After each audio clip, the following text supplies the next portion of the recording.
Defining Duke, an Xbox podcast, is brought to you by, well, you. If you want to learn how to support the show, go to patreon.com/laststandmedia.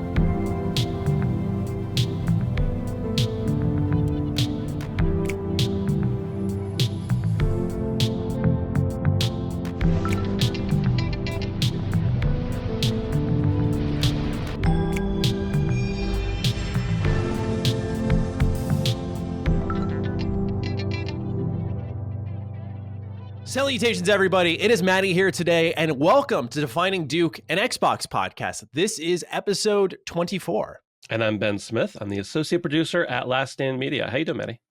I'm doing well, man. Thank you so much for joining me. Ladies and gentlemen, welcome to a very interesting episode. We got a lot to go over here in the early goings. I want to dive straight into it and just address, of course, what has occurred in the last week or so, which is Karak has exited as one of our permanent co-hosts for the show. So currently, we are going to be looking for a new co-host, and we'll have a replacement very soon. The reason why Karak has exited the show is he's too busy to podcast. He's posted this on his community tab on YouTube. He's posted this on a Twitter account, so you can see it for yourself. But he said he's too busy to podcast, and that he's going to be setting up a new studio space so he can focus more on YouTube and reviews. So he's currently pulling out of all shows. That includes myself with Ham Radio, of course, Defining Duke, as you all know, and it also involves his own personal show, the International Podcast. But he said he's going to return to Friday shows, and he said he'll be back on Ham Radio. He will be back on the International Podcast. He may do that as audio, so keep an eye out for that. But for those who are, really like the dynamic here on Duke, we will be doing that over on Ham Radio. It is just a thing of timing. But no more Karak on Defining Duke. I want to emphasize once more that you're going to see him on Ham, and that more than anything, I want to stomp out speculation that we are friends. Everything is okay on that front, and that's probably the most important thing I want to nail here, because above all else, I don't mind if people talk and say like, oh, he's better than Matty or whatever, but I just want to make it clear we're going to continue to work together. We're going to do what we used to do once he gets everything set up. But wish Karak the best. We've already got a lot of nice write-ins from the audience through the Discord, through Twitter, through the Patreon, just wishing Karak well. He did a phenomenal job here. So please send him your best wishes. And Ben, thank you so much for stepping in as we make this transition. Sure, I'm happy to. And thanks for asking me. Of course. So for those of you who are new here and you don't know what's going on, like I said, we're going to transition into a new host soon, and we're going to figure that out. But in the meantime, if you do want to support our show, and I should, by the way, thank the audience. Thank you for your patience, as I know we've molded some segments based off your feedback, right? We dropped like the PC parts deals of the week. We are adjusting our co-host. I know we're a young show, so we're a little bit more moldable, but it's not unknown to me how I know it can be frustrating to see all these parts moving early on. So I just want to really thank you all for lending us your time and your patience as we do figure things out. Obviously, it's not ideal, but I can't send more of a heartfelt thank you for the generosity and kindness that you give us week in, week out as we do figure things out. And if you do want to support us, of course, we're available on Patreon, but we're more than happy to have you here, whether it is through there or over on YouTube or on the free feeds. You continue to be vocal and supportive of our show, so thank you. We just did a Duke Ultimate episode, which is the mailbag, just a post E3 mailbag going through all of the extra questions that we may have missed. Our mobile ratings are doing fantastic, and we're just looking forward to reestablishing now and figuring things out once again. I'm not foreign to this just because of with Ham Radio. This is a 300 episode show, and I went from personally having two of my close friends, Noah and Lone now working at Bethesda, and now the show is completely different with Dustin and Karak as co-hosts alongside me. So I'm not used to this, but I understand how it feels for the audience. So once again, my apologies for the transition, but do wish Karak the best. And of course, his health, happiness, and support is what's most important to us. So with that, let's get into our main show here. We got a lot to talk about, a lot of exciting news, and we have a Game Pass drop to go over as well. Ben, I know you're the Sea of Thieves guy here, but I gotta ask, man, have you touched Dark Alliance at all? The newest day one Game Pass drop for Xbox. No, so this just came out as we're recording yesterday, right? Yes. Yeah. So I have it downloaded because I love the concept of Dungeons and Dragons, and I've always wanted to super get into it, but just never have. And so I thought maybe this would be a good way to go. I haven't played it yet. I'm ready to play it, but it looks. You are. Yeah, I'm ready to play it. Yeah, maybe not. I mean, that's actually part of the reason I didn't dive in yesterday. Was because of some of the feedback, but yeah. Right. See, it's been a tough role for people like myself who are these Dark Alliance fans. We got the port out of nowhere just a month or two ago, and I remember seeing that and going, no way. And it was a really half-baked port. It was overpriced, and I thought they could have done way more with it. I understand it was more niche, if you will. For those who don't know, they ported Baldur's Gate Dark Alliance, the first one from like the PS2 and GameCube, over to modern consoles. They kind of dropped the ball on that, and so this was sort of the last hanging shred of get it right. The redemption possibility. Yes. Yeah. And so Jake Williams wrote and said, hey, boys, Dark Alliance hit Game Pass this week to some less than favorable reviews. I personally have had a great time with the game, even with the bugs. Does adding a bugging game like Dark Alliance to Game Pass maybe hurt the service in any way? I know it's weird to complain about a free game, but it kind of sucks that it was released the condition it was. Thanks for the awful podcast. Our pleasure, Jake. You see, here's the thing, right, is I had this whole conversation on my Twitter account. I plan on making a video about it, just talking about Game Pass and its quality control. I want to ask you, just from the outside looking in, even Dark Alliance aside, we've seen from the third-party point of view, Outriders, MLB The Show, and now Dark Alliance are the first three big games to drop day one and sort of say, like, you don't have to pay. You can just play here through this subscription service. Two of them being Outriders, which is a game I defend and think is great, but it was still kind of broken. And Dark Alliance certainly is very broken, have launched here day one on Game Pass. Do you think there's a quality control issue to some extent? I think that's probably a quality control issue. I think, though, that there's a very much a reality in which when they're making these deals and they're signing on these games, to some extent that, you know, the folks over at Xbox can't really know how the game's going to fully be until it releases. I mean, you have the day one patches. They don't even the behind the scenes aren't going to fully see those implemented until the day of. So I would imagine there's making these deals based on, you know, the potential the games have, the possibility of sales, and maybe some of it too, obviously, is going to be the developer is a little unsure. They want a sure thing. So I think there is that possibility of a lack of quality control. And I think that could hurt the look of the service ultimately, eventually. But it's also like, for me, I mean, I'm interested in Dark Alliance, but I probably wouldn't have bought it. And for me to be able to check it out, maybe I fall in love with it and get to play it, and it becomes a better game, or it stays the same game it is, and I decide not to play it anymore. But I think that gives that opportunity for people to be able to play those games with such a small risk. Now, if every game they pump out is going to be garbage, or at least broken, then yeah, maybe over time I'm going to say, maybe I don't need that Game Pass subscription. But I think as is, I mean, right now I'm not worried about it. Another 3 or 4 flops or less than desirable, then maybe I'll be worried about it. But right now, I don't know. I'm just happy for the opportunity to play a game I probably wouldn't have played otherwise.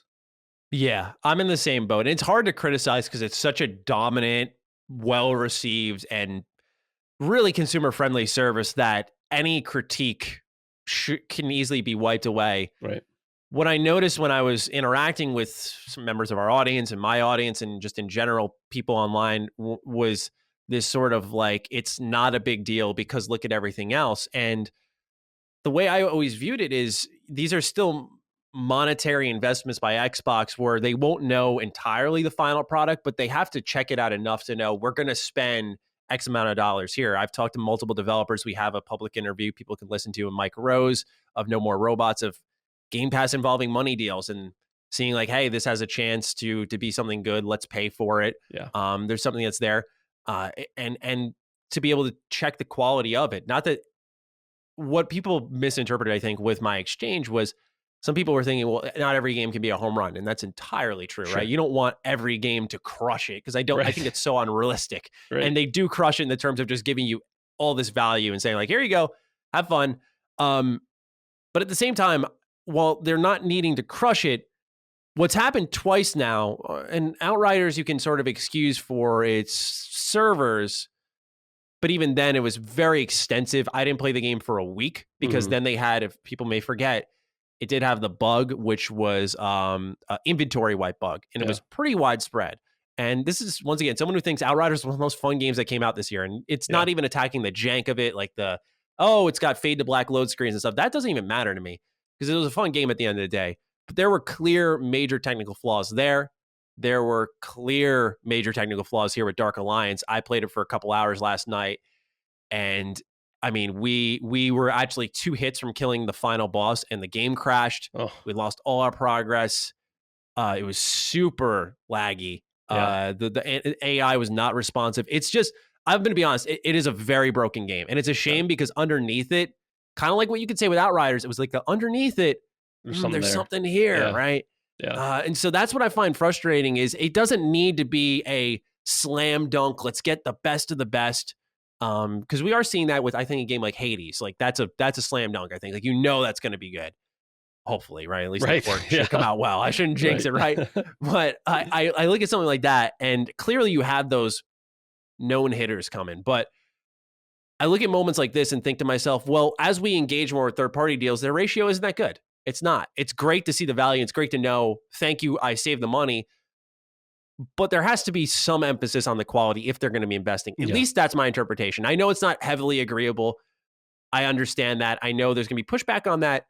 It is just my 2 cents on the subject because despite the value it offers does not mean that all criticism for it is invalidated. Right. And I think people would not be complaining if Dark Alliance released in a proper state and then they brought it to Game Pass when it was fixed, something along those lines. But the day one gets, I know, push this service forward. Yeah, absolutely.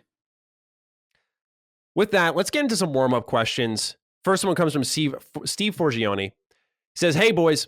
As discussed on Sacred Symbols Plus, Spider-Man is effectively a PlayStation exclusive, likely due to movie rights that Sony has over him and won't relinquish. With that said, what Marvel character would you want to see have an Xbox-developed exclusive? I know we have had talk of Batman last year since Microsoft was in talks to get Warner Bros. Games, but I wanted to limit it to just Marvel characters. A Ninja Theory-developed Wolverine game or Coalition-backed Captain America would definitely fit the bill here. What ideas do you have on your end? Have a great day. I don't know if you're a big Marvel guy, Ben. I don't know that about you yet. Is this a thing that you care about at all? Yes, you could say that. I am the antithesis of Dustin when it comes to... Dustin wants to ban, for those who are listen to Sacred Symbols, Dustin wants to ban Marvel from the world, and I want to make it our president. Okay. So there's a big... Yeah, but yes, I am a big Marvel character, or big Marvel fan. You are a big Marvel character, too. I am a character, too.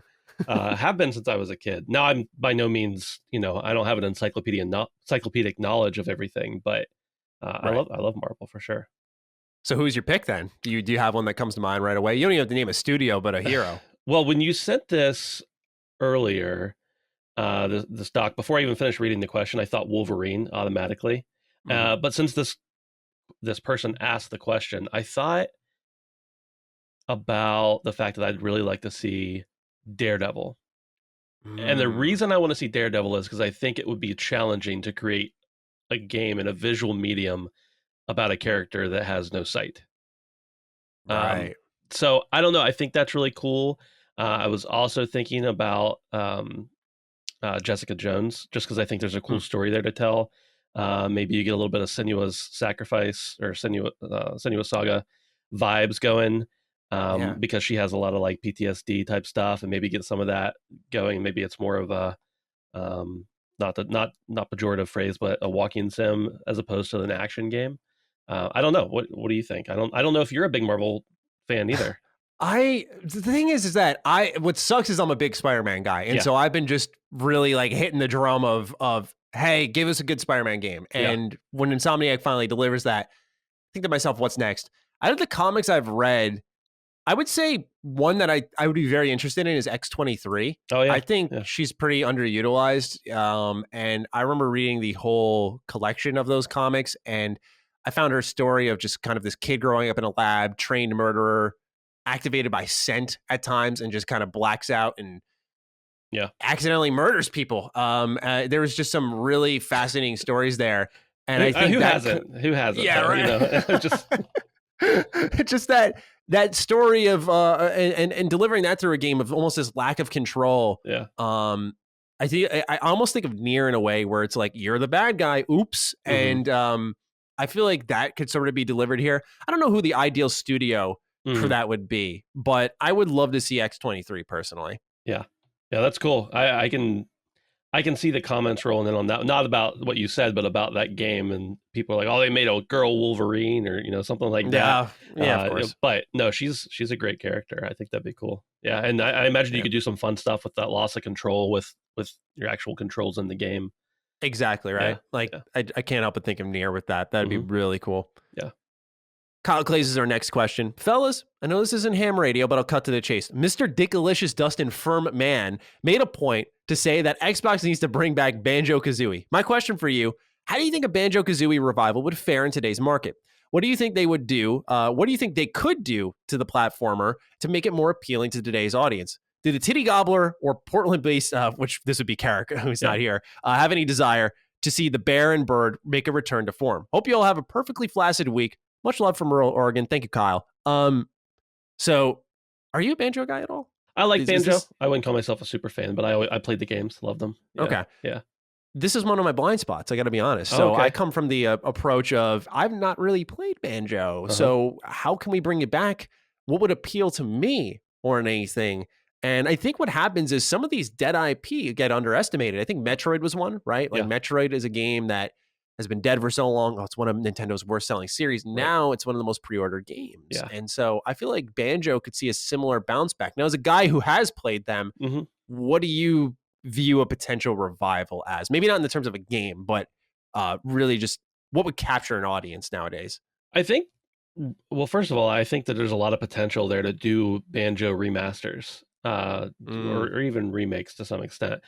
Put them in a new engine and make them run smoother. Don't do a Super Mario style port where you're just bringing them all over to a new console, but actually redo them. And that could right. show you if there's a potential, like we've been seeing a lot, a potential for a new game in the series. But I think what people want from Banjo is exactly what it's always been. Well, not always. There's been some misfires, but exactly what it's been is just a solid platformer, but also it's not really a platformer. It's more like open world adventure, but just Mm. a solid game with a lot of fun. I mean, it's goofy, it's stupid. They talk in gibberish. There's some cool mechanics that go into like into Kazooie and flying around and carrying Banjo around with his from his backpack. Some stuff like that. I think those are cool. I think it just make a cool. And I said it's not a side scroller, but maybe it could be a side scroller. Maybe that'd be another fun addition.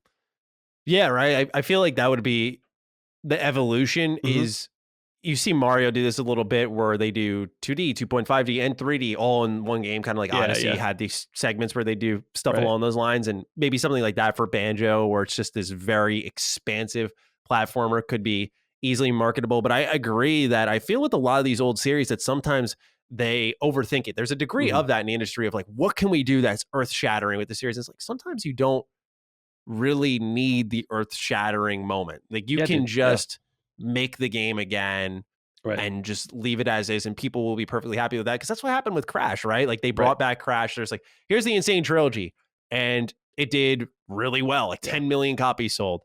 And then they did Crash 4, which did okay, but they really went in on it and like tried to reinvent the formula in a couple of ways. right. And you sort of saw the results of that where it's like sometimes less is more. And it's sort of been my mantra for a while. So Yeah. I think they could just bring it back in a simple way and it'd be great. Just don't make. I know this is gonna raise the ire of some people, but just don't make nuts and bolts. Just go back to the original roots. Don't bring it forward any. Just make it what it was, but better. Right. Sadly, I can't even comment on that because I wouldn't know, but I've heard the back and forths Yeah. for sure. Badly Braves, our third question. This one's a little more topical. Hey guys, with Warner Bros. And AT&T selling Playdemic to EA for $1.4 billion, are you guys now fully expecting a sell-off of their remaining studios? I know it's been a lot of speculation before, but with this and rumors of Xbox acquiring NetherRealm and Rocksteady, seems a lot more likely now. If so, do you guys expect these companies to be sold with a limited deal to continue working on AT&T licenses like DC Comics, etc.? Hope you guys have a great week as always. Thank you, Badly Brave.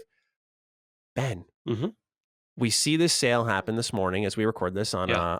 on Wednesday, June 23rd. And what I noted was that it seems like they're going to be holding on to certain parts of their gaming division. But do you think Xbox could pay a big enough price? I'll get the exact quote in the meantime. Do you think Xbox could pay a big enough price to maybe still extract that? I mean, Xbox can pay a big enough price. I don't think that's the question. It's uh, what the restrictions are around those characters. Specifically, Mm, you're talking about Rocksteady. I mean, you've got the DC universe lined up there. And I mean, that's something that they're getting better about being protective of their properties, I think. And so it depends on what they think Xbox specifically would do with it. Uh, I I think they'll probably still sell them. I mean, they were working in that direction. I wonder if the increase in sales and in the interest in the market stopped some of those things from happening during the pandemic because they were like, oh, there's potential here. We can make many more millions of dollars than we thought we were going to. But hmm like, I don't know. I feel like once something like this is set in motion or really gets out into the world, if Xbox wants them, they can just walk up to them and say, what number do we need to write on this check, right, and we'll take it from you. right, So I think it's possible. I don't know if it's smart, but it's possible. right. The quote I was referencing says, "We have enjoyed working with the talented team at Playdemic as they have grown Golf Clash beyond all expectations to a hit mobile game with tremendous longevity," said David Haddad, president, Warner Bros. Games. "While we have great respect for the Playdemic team, our decision to divest is a part of our overall strategy to build games based on the Warner Bros. Storied franchises." So this is stuff like Mortal Yeah. Kombat, Batman. Doesn't really necessarily mean they can't license them out. Right. I don't think it takes them off the table entirely. That's kind of the major question here is are they still available for purchase? I kind of defer to what Colin says sometimes, which is anything is for sale, Right. right? It's about Yeah. the price tag. And while this may be getting the ball rolling on that, if you can get 1.4 billion for Playdemic, Yeah. what could you get for Rocksteady? What could you get for NetherRealm? I'm sure that would be upwards of Bethesda prices, quite honestly, with the sell high market. I know that may sound crazy to some people, but if I'm Warner Bros, you can really leverage like, hey, Xbox, you don't got a fighter, man. Like you Right. need NetherRealm. Like that's a 5 million or 5 billion bucks right now. And Right. I do think that they could really charge them for this. But I do think that if Xbox gets the studios, I don't think they get the IP with them. I think they would Hmm. have to work with Warner Bros to acquire those and Right. maybe not even fully acquire, but license them out. Say like, hey, we'll get NetherRealm as is, and they will then uh, be lent, say, Mortal Kombat. You And also that'd be have an interesting transformation. Sorry, I didn't mean to cut you off. no. I cut you off. You also have to wonder, like, is it smart for them to sell them before the next, like, for instance, Rocksteady game comes out? Because if that game does well, then they're worth way more. If that game does Mm. poorly, they're worth way less. Do you hedge your Right. bets? Do you sell it and get the for sure dollar now, or do Mm-hmm. you risk it and maybe you can get extract more cash out of them? I don't know. That's a guarantee. That's a gamble. I don't think the next Rocksteady game is going to be bad. I really doubt the next NetherRealm game is going to be bad. Yeah. But that's one of those. I'm sure they have some number crunchers figuring out what's our risk here if we sell ahead of time versus our reward. What's interesting is there's like those rumors of Warner Bros. Or not Warner Bros. Sorry, NetherRealm Hmm. working on a Marvel fighter. Yeah.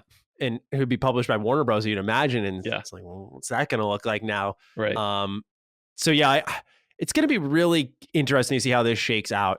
I kind of anticipate almost a repeat of last year, where sometime around September we'll hear Right. about new acquisitions, maybe before then. But I feel like some point this year we're going to hear something. I don't know if it'll come from the spot we expect it though, but Hmm.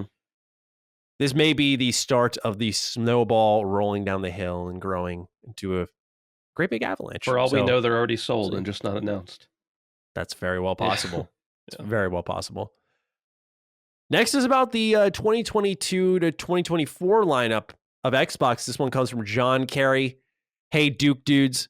I saw that your, Matty, I saw your video on Obsidian about Avowed and the Outer Worlds 2, and it got me wondering if there's a risk for Microsoft's post-2022 lineup becoming a little too cluttered. If their goal is to have a first-party release every quarter, which they've publicly said, I feel like they have enough games announced to just make that about happen in 2023 and 24. Everwild, Outer Worlds 2, Hellblade 2, Fable, Avowed, Perfect Dark are all announced and seemingly in that 2023 to 2024 window. That's without, a Coalition game, Forza game, In Exile game, Compulsion game fitting in these windows. Let's not even get into third-party exclusives or Bethesda. At what point is there a fear of these games cannibalizing each other? Just a thought. Hope all is well. Thank you, John. This is interesting because we've sort of seen the pendulum swing from no games to there Right. may be too many in a certain point. Do you have this fear of them sort of going from nothing to, and I don't want to be hyperbolic when I say nothing, but not as much, to pounding away with releases in every couple of months? Yeah. I don't really have this fear as far as them, owning all these studios. I think there's that potential, but like, I don't know, all these studios exist and these games are going to get made whether they own them all or not.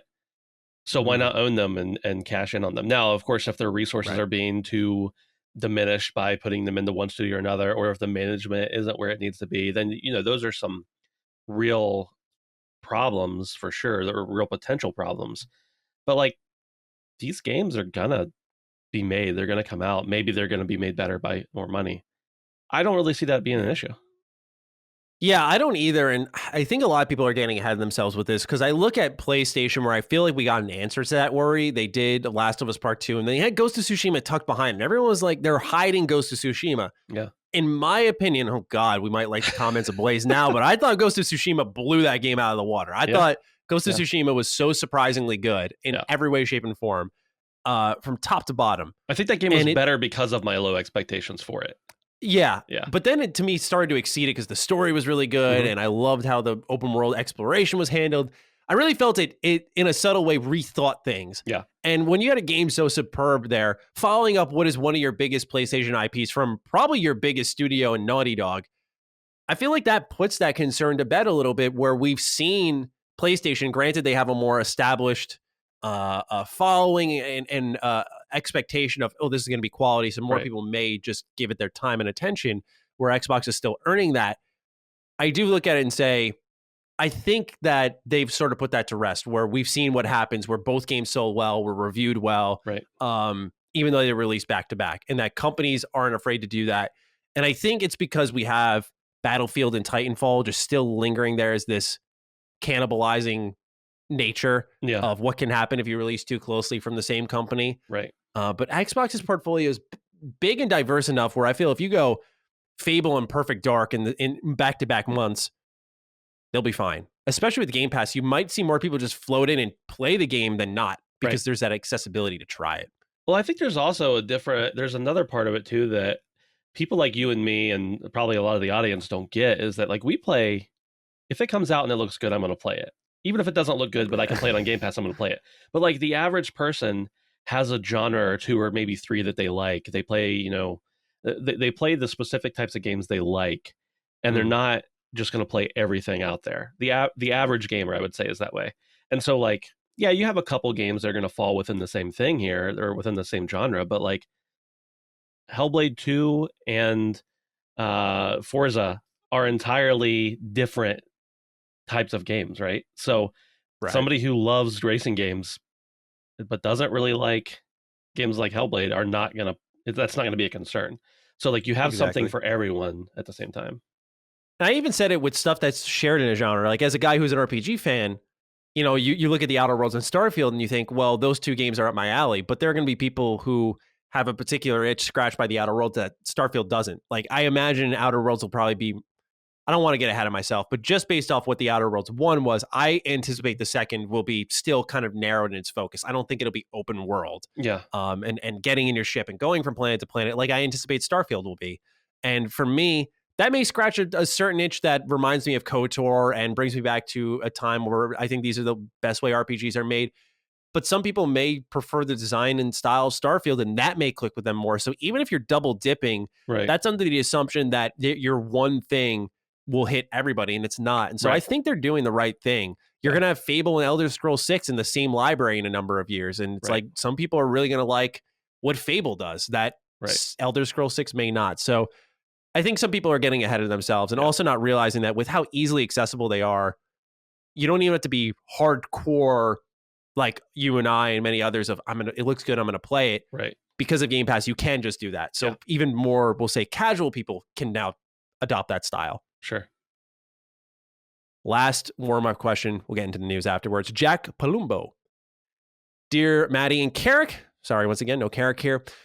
We've heard that Xbox wants to get Game Pass on PlayStation consoles to potentially allow access to their exclusives. Inversely, how do you guys think Xbox would react if PlayStation had a subscription service with the same offerings? Would they or would they not want the service on Xbox platforms? Isn't this interesting? I love this question because it's finally like the shoes on the other foot. Yes. Like, we're hearing a little bit something different here. It's not how can Xbox bring it to PlayStation, which I think with xCloud through the browser, right, we might see it on there in that way. right. But with PlayStation, if they do their own subscription service, do you think they go as broad as Xbox wants to? I don't think so. I have not seen a desire from Sony ever to play nice with others. We've seen it in the crossplay discussion. We've seen it in the backwards compatibility discussion or lack thereof. We've seen it you're seeing a little more playing with others as far as, releasing some of the first party games on PC. But I feel like Xbox knows that if they put it out there, PlayStation fans won't be able to resist it. But PlayStation is still, and just for everybody who's going to roast me for this, I'm probably I'm as much a PlayStation fan as I am an Xbox fan. I'm primarily a PC player, but I love both. PlayStation they're not forward thinking in this respect. They're not going to play well with others, in my opinion. I don't think they would. I don't even think they would ask. I think, as a matter of fact, if Xbox came to them and said, we would like to give you money to put your service on our platform, PlayStation would still be like, no, we're good. We want it over here. We're playing console wars still.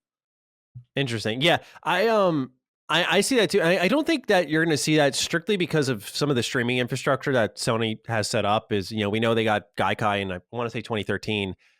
Beyond that, though, the reason Xbox, I think, is able to expand this far is they really started this initiative, and I want to say like it's been for a while, but I think they started really talking about it publicly in 2017. My years may be off on that, 2017, 18 with xCloud. Yeah. And it's starting to come to a head now where we're seeing it hit more platforms, and they're talking about dongles for the TV and separate Game Pass devices. And so they've been working towards this where by the time PlayStation were to have caught up and had that infrastructure, Xbox will be on to a next step. Like, who knows if maybe 4K streaming becomes a possibility of saying, because right now they have the Series X infrastructure set up for streaming, where maybe they can take it that step further on a visual level, where when PlayStation's getting 1080p streaming rolling, Xbox may be on the next level. And that's why, Xbox had to play a really interesting, patient game, but it's paying off here, where PlayStation cannot pivot as quickly in a number of ways. Yeah. So I think they're going to do their own subscription service. I just don't think it's going to be as easy to reach. I agree. Yeah, you get into this position with business stuff all the time where if you start out behind the eight ball, it's impossible to catch up. And I shouldn't say impossible, it's possible. And Xbox, look, they're doing great right now. Whether it's in 6 months or 5 years, they're going to falter. They're going to lose a step, and whether or not PlayStation can catch them is a good question as far as these types of services, right? But yeah, I think you're dead on.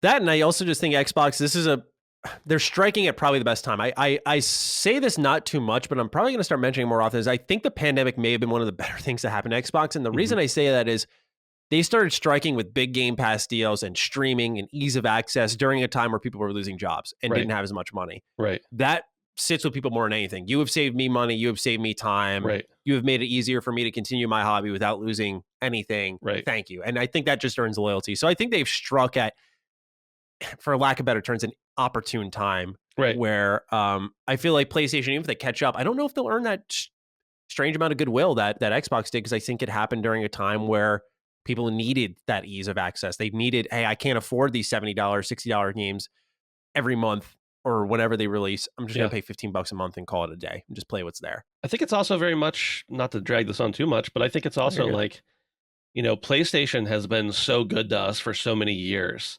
If they just keep doing what they're doing, which is really good, we look at it and we're like, oh yeah, that's normal. But when you look at Xbox for so many years, we were like, please just give us something. And then they're like, okay, here's the coolest thing. Then it's really easy for us to be like, Xbox is amazing. True. Even if they're exactly the same, Xbox is in a better light. But I think you're right about the pandemic stuff. It's just right place, right time. Mhm. And not just that, it's the right preparation too. Yeah, absolutely. All right, let's get into the news. We got a decent amount of stuff to go through today. The first one's an interesting connection of multiple stories. So, a swirling rumor that's captured the industry is one that surrounds Blue Box Studios and the tinfoil hat theory of being made by Hideo Kojima and a possible PlayStation 5 exclusive in the works. Prior to that, there were further mumblings supported by shelves of Phil Spencer that Kojima is getting in bed with Xbox, which would make sense, of course, with Death Stranding struggling a bit to be exposed to a lot of people. You imagine a lot more of these niche games are going to head to Game Pass. Yeah. Interestingly, this week we saw a hiring that connected a couple more dots in what the legendary game director is up to. Announcing a new hire via Twitter, Xbox welcomed Kim Swift to the team. Quote, our team focuses on 3 pillars in our games: community, innovation, and inclusivity. Today, at K2, the Swift joins us in Xbox Game Studios Publishing to accelerate our innovation and collaborate with independent studios to build games for the cloud, end quote. Kim's most significant work was at Valve, where she was development lead on the likes of Portal and Left 4 Dead. VentureBeat reports, quote, Microsoft is making the move in part to specifically aid Kojima. That legendary developer was previously going to make a game with Stadia, but Google has backed away from games. The Metal Gear creator is now in the midst of negotiations with Xbox to produce the game. Kojima Productions is still in the early design phases for this project, end quote. In an interview with Polygon, Xbox Game Studios publishing head Peter Wise attempted to describe this new initiative. Quote, the company's next big goal is to create cloud-native games. We don't know exactly what that's going to look like today or what it even plays like. Kim is going to build a team focused on new experiences in the cloud, something that's going to support our mission of bringing Xbox games to connect 3 billion gamers to play our games, end quote. Now, Ben, Xbox has a habit of sometimes speaking like this where they know where they're going. Mm-hmm. And we've all had that as creatives where you have this idea and you're like, how do I put it into words? And no one gets it until we start to see it. I feel like they've done that before. We saw it a little bit with the Bethesda acquisition. How are the exclusives going to end up? We saw it with xCloud. How is that going to end up? And then you eventually see the product. I have examples I jotted down of times where Xbox has used clouds for their games. Mm-hmm. But before I dive into that, I want to know, what do you envision when you hear this stuff? Kojima aside, what do you envision when you hear games in the cloud? What comes to mind for you, if anything at all? I mean, when I first read this, my first thought was just that, you know, they're doing so much with cloud gaming right now and enabling games to be able to be played on cloud through xCloud, that maybe they're just going to have some more where you have maybe the possibility of having a small local client if you want that, but really a game that is designed to be made in the cloud. All these other games we're seeing are games that are designed to be played locally, but are able to be played in the cloud. So, you know, you get games that have, if you've got a lot of latency, it doesn't matter as much. Probably a lot more non-first person shooter, single player, but non-first person shooter type games where it's not as important if there's a little bit of latency there. So I think I don't know. I'm with you. I mean, that's confusing. They clearly know what they're talking about, but they haven't telegraphed that out directly to us. Yeah. Yeah. 2 examples I brought to the table. One was Microsoft Flight Simulator. This was a recent one where they used Azure in order to somewhat accurately create every inch of the entire globe with incredible detail. They used data from Bing Maps to generate 3D models using terrain, roads, vegetation, buildings, and other world materials. And if you have using an internet connection, the game streams all of these in real time, which we can see that in action. We've seen that before. The other was one I actually dug deep for because it always stuck with me. And I'm sure there have been instances between Crackdown 3 and Microsoft Flight Simulator, but I couldn't quite narrow them down. But this was not indicative of the final product, but something that Microsoft heavily touted with the power of cloud computing, which is real-time environmental destruction in Crackdown 3's Wrecking Zone gameplay, which we saw in 2015. And it was there in the final product, although not as extensively.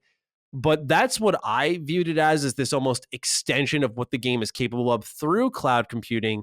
When it comes to Kojima, I'm not going to bother guessing. I'm not. Like, if anyone could try to guess what Death Stranding was before it came out, right? And like, this is what he's going to make. No, like, we're not going to. I think as someone who likes to speculate, it's a waste of time to speculate on that.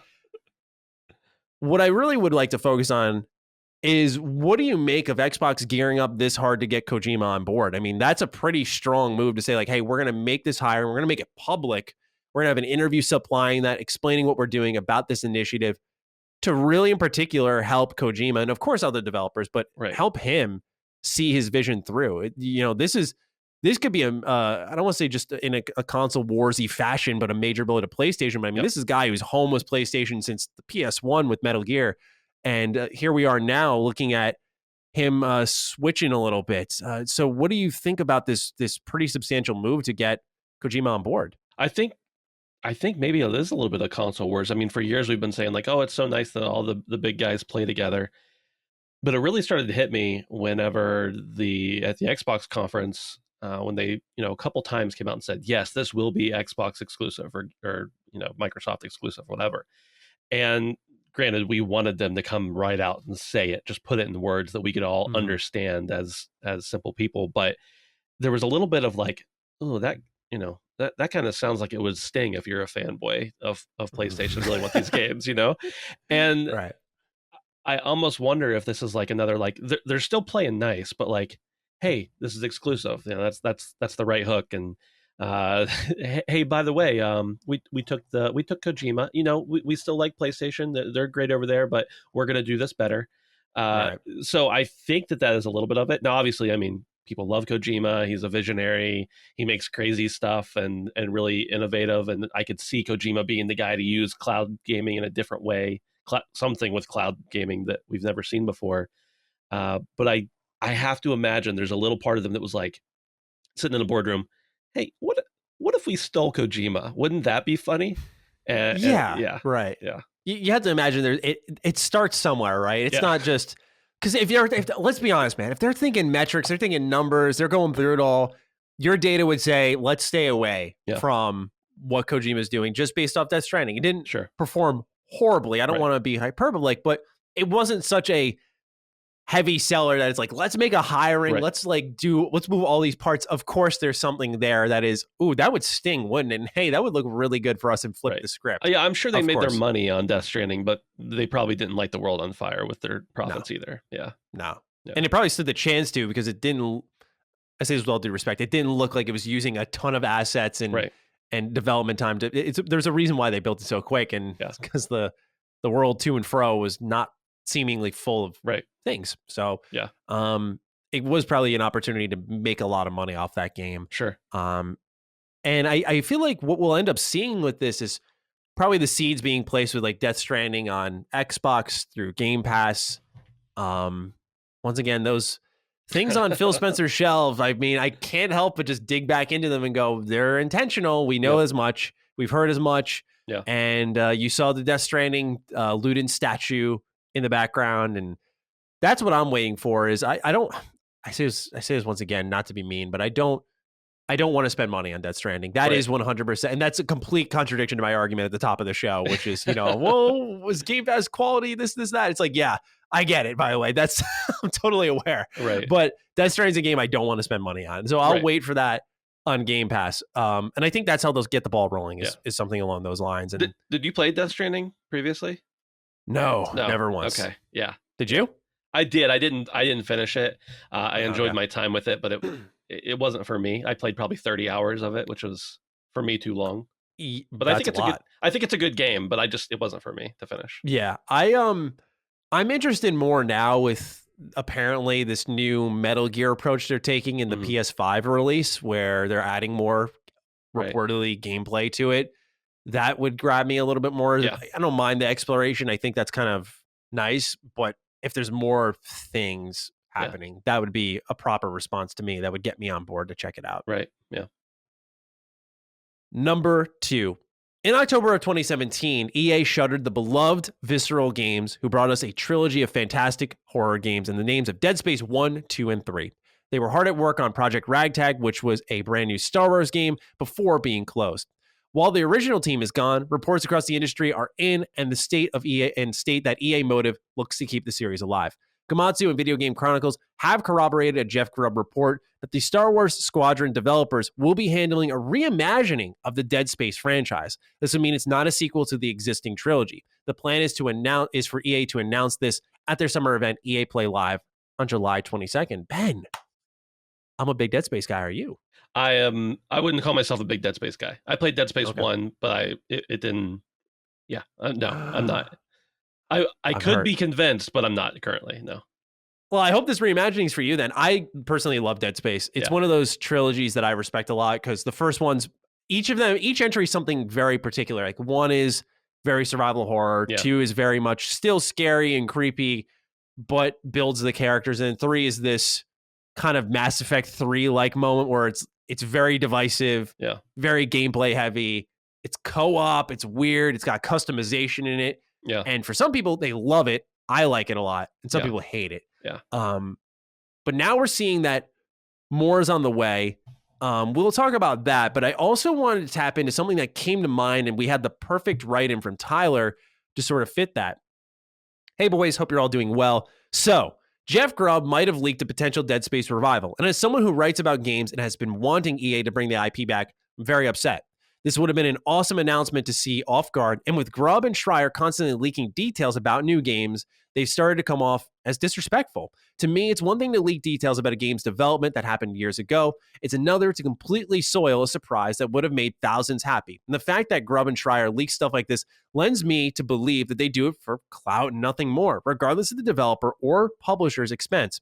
Am I taking this too personally, or is my frustration with these two bloggers justified? Thanks for everything you boys do. You make the work days go by quicker. Ty. Thank you, Ty. Now, Ben, I know this is a tough question, so you answer to how you would like. Sure. We don't want to make this into gossipy, but of course, that was one of my first thoughts is, wow, they're doing it. This would be incredible. As a Dead Space fan, I'm excited, but I also think of the opportunity that EA had, and I don't really typically sympathize with them, but they had the opportunity to really blow people away and say, hey, it's back. We've seen this happen before, and yes, in particular, it has been mostly with Grubb and Schreier. What do you think of the constant leaking about new games? Schreier's definitely pulled back on it, but Grubb did this for Mass Effect. He's doing it for Dead Space now. I'm sure EA is not a fan of him. Yeah. So how do you? It's good to know knowledge is power, but at the same time, what do you make of some pure announcements just being spoiled at this rate? Yeah, I mean, this is the age old question, right? Is should you let them do it themselves or should you do it for them? I hate it personally. I totally hate it, but I don't know that I can blame them. Like I would prefer to be surprised in the moment, just like a lot of other people. I'm not somebody. I mean, I know there's people who like go out and look at spoilers for movies before they watch them. I just don't. I don't understand that in any sense of the word. But when I actually think about it, what I always try to, I mean, not always, what I try to do is like put myself in those shoes. Hey, if I had an outlet or if I had a name behind myself and I got some information about something that would definitely set the world on fire. I mean, Tyler talks about maybe they're just doing it for clout or something like that. I mean, yeah, who doesn't want to make their name more reputable? Who doesn't want to get that clout? Who doesn't want to let that lead into more opportunities for them? So while I hate it, I also have to respect it because like they've put themselves in a position where they can get this information and make a name for themselves. So yeah, I mean, I hate being spoiled, but I respect the grind. Yeah, I think that's perfectly put. I think there's no other way to really walk around it. The only thing I'll say is I think there's a line that can be drawn of when are you spoiling? Like, I think this was kind of blatant. Yeah. I think it might be a little more reactionary to leap specifically on this because as someone who covered like every single public leak of Mass Effect Legendary Edition, I'd be a hypocrite. And also I'd be a hypocrite to talk about how I think information's powerful and how we need to use it. At the same time as saying clam up. I do think to a degree, though, that if people aren't expecting a reveal, that you don't need to say something. You don't need to answer every single question. Right. But I do understand why they do it. And while clout is used as a pretty negative term, it almost sounds like he's inflating his ego. Right. It's more so that I personally got tired of sort of the Schreier train of it was always him. Everything was pipelining through him.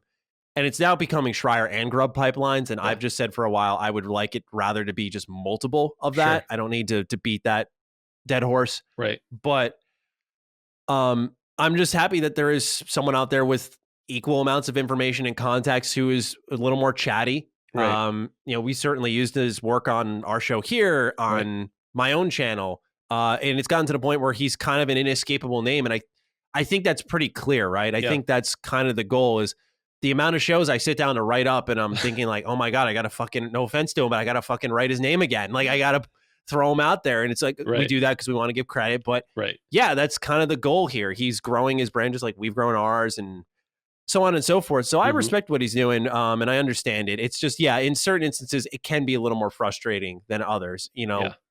And once again, I'm not one to talk because I've Right. even leaked things about Aspire working on KOTOR and that it's coming and release windows and stuff. So yeah. you know, I feel like playing with the information of things we know about is different though from what we don't know about. But Sure.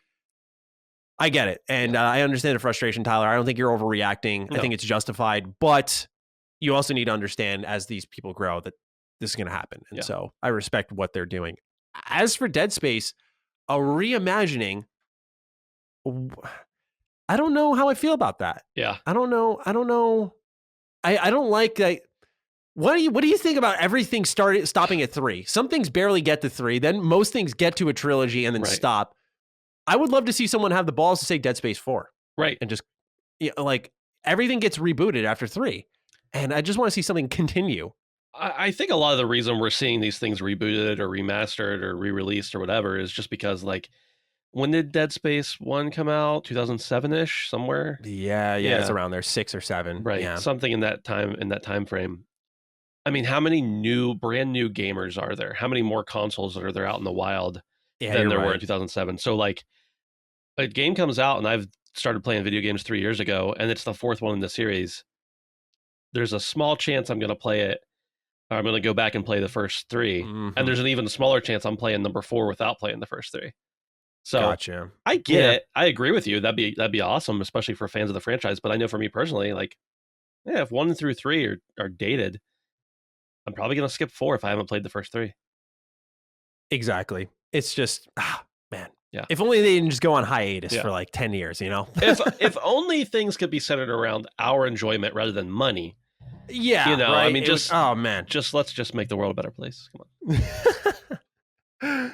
Number 3, we have 3 updates on the Game Pass front, actually. I wrote 2 here on our doc, but there was an update this morning that I'm going to throw in here about new additions and removals from Game Pass. The first one is it appears that Judgment, the spin-off series to Yakuza, is heading to Xbox Game Pass. The service's official Twitter account posted a photo with the name of 280 video game characters. A follow-up showed one of the names crossed out, and that was Takayuki Yagami. For those unfamiliar, this is the name of the protagonist in the series, which is receiving a sequel this September. So I would imagine it's a pretty blatant tease that they will be bringing that. They are starting to do what a lot of people struggle with, which is, I bought Like a Dragon. I bought Judgment. They are both now are heading to Game Pass, and it's like, okay, all right, you know, I get it. Stop buying physical games. I get it. Well, isn't the incentive? I mean, isn't the reason there, like, I don't know about the reason, but 1, these deals just may not have been struck. But 2, like, if you put it out immediately, not nobody, but few people are gonna purchase it. If you wait till everybody who maybe has purchased it at full price has purchased it, then you can bring in new fans of the series that will then buy the next game at full price. Yeah, hopefully, it's a good time to do Judgment on Game Pass for sure. Yeah. B, Square Enix is quite pleased with the performance of Outriders on Xbox Game Pass. And this is great news for Xbox, as they aren't the only ones boasting numbers for their own service like we've seen many times in the past. During the company's full year briefing, Square Enix president Yosuke Matsuda said that the Outriders IP has, quote, gotten off to a good start, not only with player numbers, but with sales too. Matsuda continued, in addition, we have been pleasantly surprised with the digital sales ratio for the title, which have been very high. And the number of active users has also beaten our expectations, said Matsuda. We believe that our decision to make Outriders available with Microsoft's Xbox Game Pass as soon as the title launched also worked in our favor to build an install base for the game, end quote. So now we're seeing Square Enix is pretty happy with things, and we saw that with Sega with really 2 Point Hospital and how it pushed it over 3 million sales. So Game Pass continues to be the discovery machine. Ben, any thoughts on another satisfied customer? Well, I mean, I think that's great. I'm wondering what you think about. It's great that they're happy with it. That's good. I'm sure they also got a big fat check, and they also sold more games because of it, because it was more in the zeitgeist. But how do you think? I know you loved Outriders. I've played a little bit of it. I enjoyed what I played. Not nearly as hot on it as you, but how do you think Outriders would have done had it not been on Game Pass? Bad. So do you? I mean, like obviously people were more forgiving because it was included with their subscription they're already playing. Exactly. I say, as someone who's a fan of the game, that Mhm. Outriders was saved by Game Pass Yeah. 100%, because it made it, oh, we can wait out these server issues. I've got X, Y, and Z to play, and Right. I don't need to play this now. You didn't spend money, so there isn't that urgent demand for many people to play it. But Yeah. their issues were widespread, and when they got the servers working, crossplay wasn't working. Me and Dustin tried to play it for a stream. Yeah. When crossplay wasn't working, or was working, then the inventory wipe bug popped up, Yeah. and then there were like adjustments and nerfs to different classes, and it was like, what are you guys doing? This isn't a competitive game. Right. So yeah, there were a lot of bumps in the road for this launch, which is typical nowadays and speaks more so to the quality of just general game releases. But I will say that I think Game Pass really helped this one out Yeah. more than probably anything. I think Dark Alliance, not to give you such a long-winded answer, but I think Dark Alliance is a little less forgivable because that just outright is pretty broken. Yeah. I don't know how else to put it. This is a situation where it's like, this is fun when I get in for Right. some people. Yeah. But it's about getting in. Well, and I think that Yeah. goes back to the question we had early on of Outriders. Like, you know, a lot of people had fun with it. It was a good game for many people, but like, does them coming out? It's great that Square Enix had a success here and that the game is doing well and that probably will get a sequel or whatever. But like, does them coming out saying like we've been phenomenally impressed with Game Pass encourage more people to be like, oh, we can also release a buggy game and get on there? When It's you a really not good only point. I didn't when think of that. yeah, not only when you just have a buggy game that does well or diminishes the service. I'm not even just talking about the service, but does it encourage more of that rather than just discourage subscribers? I mean, if I wasn't sure my game was going to do too high, I'd want to secure in however many dollars guaranteed. Yeah. You and I have talked about Game Pass in general, about just like the secured money there that you can either pour back into the pot or just kind of bring yourself closer to breaking even. Yeah. And for us, as you know, you work at Lilymo, and I myself want to launch a game, and I talk about how I want to bring it to Game Pass because of, you know, number one, getting people paid who have worked on the game, Right. but just reduce. It's all about risk reduction, and so these companies are going to look at Outriders. I'll be curious to see what Dark Alliance has to say for itself, Yeah. but Outriders is kind of the standout example, where you could see, well, we released something that really wasn't quite ready and it struggled a lot, and a lot of people bought it, and a lot more people bought it because of Game Pass. So someone who's less confident might bring their game to Game Pass, and people who are confident too will, by the Right. way, I should make that clear. But I think, yeah, it does set a kind of potential scary precedent of some game companies licking their chops and going, well, free money right here. Let's bring the big name there, because Outriders was a reputable enough name where it was a big day one announcement. Right. And you have to, I mean, I wonder then too, like if it was not that great of a game, like clearly it helped it sell well on other platforms too, right? Because it like hit the charts on PlayStation, and it definitely wasn't free there. So like, then what does that do to other ecosystems and other buyers who didn't get it for free? Yeah, that at that point, if you're spending money, I always tell people, like, watch reviews, not even my own. Like, if you don't want to watch my whatever, it's just inform yourself, make an educated purchasing decision. But that's what's been interesting is Xbox themselves were talking about MLB The Show, saying, well, we not only helped make this game the most popular sports game on Xbox, but we also helped it hit this point in the charts and grow MLB The Show overall. Sure. So it was charting for PlayStation despite it being on Game Pass. And once again, I just think you're going to, you know, people will likely drag myself and sadly you for this, but I think it's because we're being proactive in something that can become a reality very fast. It takes it. I know you said 3 to 4. I think it takes 1 or 2 more for this conversation to reach a new level of like, okay, what's happening here? Right. Even if it's like in August and it happens again, it's like, you know, that's multiple misses in the same year. It depends on if they all come in a row or if they're sprinkled across other games also that are also great. Yeah, exactly. Yeah. Speaking of which, Ben, got some new Game Pass editions. Coming today as we record, June 23rd, is Worms Rumble. On June 24th, so when this is live for patrons, Iron Harvest, Need for Speed Hot Pursuit Remastered, and Proteus come to Game Pass. And then on July 1st, Banjo Kazooie Nuts and Bolts. That's funny. That's Cloud. Bug Fables, Gang Beasts, Immortal Realms, Vampires War, and Limbo come to Xbox Game Pass. Now, leaving June 30th is Battle Chasers Night War, Marvel versus Capcom Infinite, which you're not missing anything there. I'm going to be honest with you. Missed Over, more Monster Hunter World, Out of the Park Baseball, Outer Wilds. I got to play that before that goes. Soul Calibur 6 and The Messenger. Please play that before it goes as well. Yeah. Really good game. But you can use your member discount to save up to 20% and keep them in your library. So if any of these games you like and you want to have them there, you can go ahead and do that. But yeah, just some general additions and subtractions for Game Pass. Any thoughts on what's coming into service? There's a few decent games in there for sure. If you haven't played Limbo, I mean, I don't know where you've been, but definitely play that. It's a short experience, and it's great. And then there was something else you mentioned there that I can't remember now. I don't have them in front of me. Bug Fables. Yeah, sorry. This popped up last. Bug Fables, Need for Speed, Iron Harvest. It was one of the later ones. Oh, Out of the Park Baseball. I am not really a huge sim, sim kind of fan. I mean, I like The Sims, but you know what I mean. Out of the Park Baseball is supposed to be phenomenal. It's one of the only other MLB licensed games. I have not played it myself. I have spoken to the developer in the past and just heard some about it and watched a little bit of the gameplay. If you're a fan of like strategy sim games where look at this thing. With very little action or gameplay, it's supposed to be great. And I mean, they do a new title every year. They update it. So I have not played it, so I can't actually personally recommend it. But from what I understand, it's supposed to be a phenomenal game, and especially if you want to have real team names and don't want to play MLB The Show, you're pretty much your only other opportunity. Pretty cool. Yeah, I'm just looking at it now. Interesting. For free, or well, with your Game Pass subscription, why not at least try it? Yeah. Number 4, this is all for you. You were in mine from top to bottom here. Seems possible that more Disney content will head to Sea of Thieves. Here's what executive producer Joe Neate had to say in an interview with GamesIndustry.biz. Quote, "We had our first meeting with Disney at E3 2 years ago in a hotel near the show. They came to see us and were very complimentary of Sea of Thieves. They wanted to see if we were interested in doing something with ... Well, Pirates of the Caribbean was the obvious one. But they have other stuff too.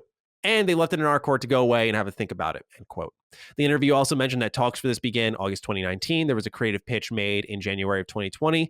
And it also noted that the original Sea of Thieves pitch was Pirates of the Caribbean crosses over with Wind Waker.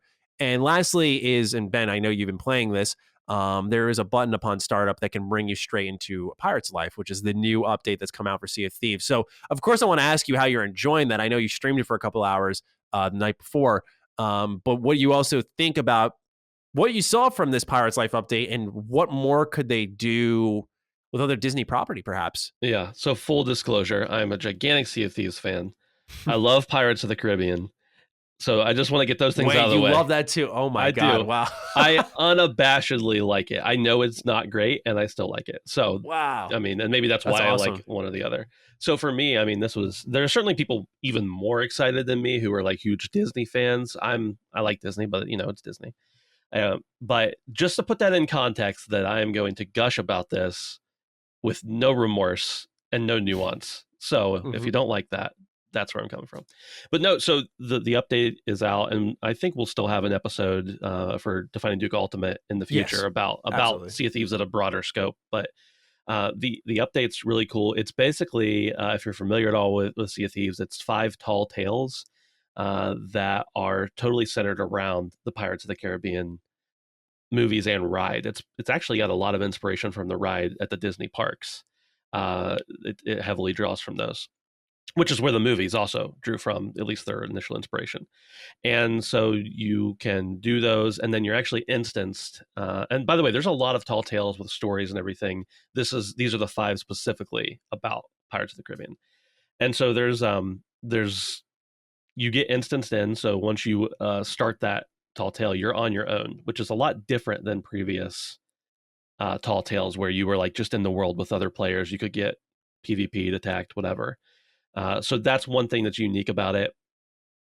I gotta say, as much as I was looking forward to it, I'm even more impressed than I thought I would be by the level of detail, by the different Easter eggs that they've thrown in. Not even just Easter eggs, just overt references to both the ride and the movies. The story so far seems pretty cool. I haven't totally finished it, but I'm just very impressed so far. The music is perfect. They use some original sounds from the ride, and have redone some of those some of them to be a little more up to date or culturally appropriate. But they sound the same as they do on the ride. So the only thing I'll say here, that there's a button upon startup that can bring you straight into Pirate's Life. That's true. When you do open the game, you can like select adventure or arena. Those are all, have always been there. With the Pirate's Life, you can just select Pirate's Life. All that clicking Pirate's Life does is take you in front of the person who you start the Tall Tales with, which is like Hmm. 50 feet from where you would normally drop in and start a game. So like I think they did it so that people who this is their first time getting into the game don't have to think about what they need to do. You're just Yeah. right there where you start. But in reality, I mean, like that's not really that big of a feature in my opinion. It's not like anything's really changing other than the fact that you spawn in a slightly different spot. But I will talk as much or as little about this from this point forward as you Jeez, want. If go you have on. questions, This is whatever. this is your point of expertise. Not that you haven't brought any expertise to the table already, but I'm just saying this is like your game. I'll see you streaming this shit all the time, I man. know, So man. I know.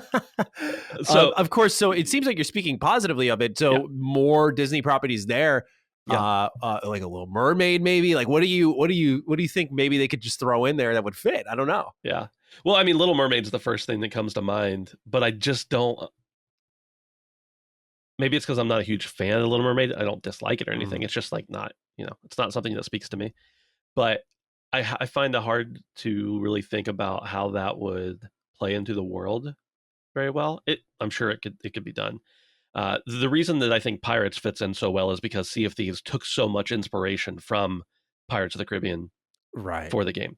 But one thing I was thinking that might be really interesting that's a Disney property is Atlantis. Now Mm. that's not a property I'm super familiar with. I've seen the movie a couple times, watched it with my kids, here and there, but uh I just imagine that that'd be really cool. And they're doing these like new worlds. I think they're trying to make it more friendly to new players who just want to do story stuff to be able to be instanced into something. Go into Atlantis in an instance would be a really convenient thing. So I don't know what else there could be. Maybe they could add stuff that's not even has to do with the water, but definitely Atlantis seems like an obvious next thing to me. But yes, my impressions are positive, and I think it's a great entry point if you just want to know what the world is about, see the art direction, whatever, experience a story. Yeah, I see the thing is I wonder if with Sea of Thieves, it's more popular, so I don't think it's not a concern, even if it does happen. But I noticed a game I used to play a lot more. I don't as much nowadays is Smite, and one thing that's kept them relevant is they do these random partnerships. They've brought Yeah. Stranger Things season passes in. They've brought in Nickelodeon IP like Avatar, Ninja Turtles. They've brought in all these different IP, Hmm.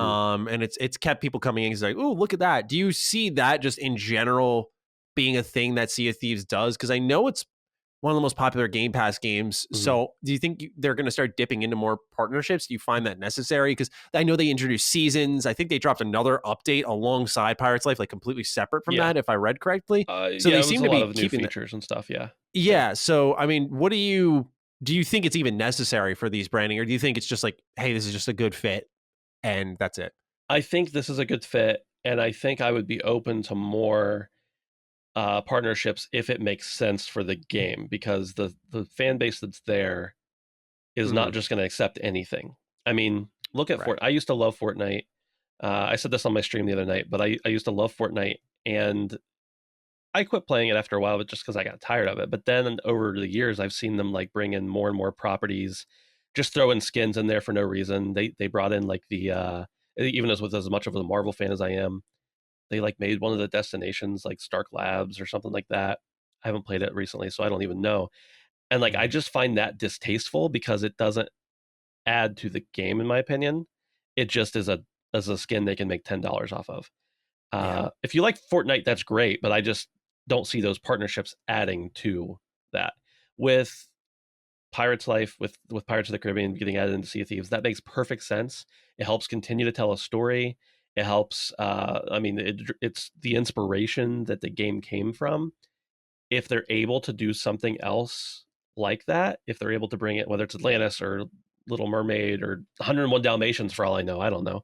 If they can work something like that in there that makes sense and adds to the lore of the game, then they should pursue it. I think.